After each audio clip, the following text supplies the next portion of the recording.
వ్యసనాలకు బానిసైన కొడుకును చంపేసింది ఓ తల్లి. ఈ ఘటనలో ప్రకాశం జిల్లా కమ్మల్లో జరిగింది.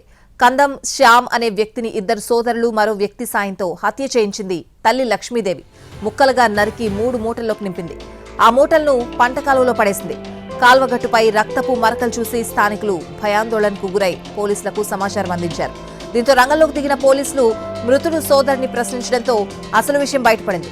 లారీ క్లీనర్ గా పనిచేస్తున్న కందం శ్యామ్ వ్యసనాలకు బానిసై కుటుంబ సభ్యులను వేధించేవాడని తెలుస్తోంది. తాజాగా లారీ క్లీనర్ గా 2 రోజుల క్రితం కర్నూలు వెళ్లిన శ్యామ్ అక్కడ మద్యం తాగి గొడవకు దిగడంతో కుటుంబ సభ్యులు ఇంటికి తీసుకొచ్చారు. ఆ తర్వాత ఇద్దరు కొడుకులు ఓ వ్యక్తి సాయంతో కందం శ్యామ్ను హత్య చేయించింది లక్ష్మి. ఆ తర్వాత పంట కాలువలో పడేసింది. పోలీసులు ఈ రోజు కందం శ్యామ్ మృతదేహానికి పోస్ట్ మార్టం నిర్వహించనున్నారు. ఖమ్మం తెలుగు వీధిలో కందం శ్యామ్ ప్రసాద్ హత్య ఘటనపై విచారణ కొనసాగిస్తున్నారు పోలీసులు. కందం శ్యామ్ అనే వ్యక్తిని ఇద్దరు సోదరులు మరో వ్యక్తి సహాయంతో హత్య చేయించింది తల్లి లక్ష్మీదేవి అలియాస్ సాలమ్మ.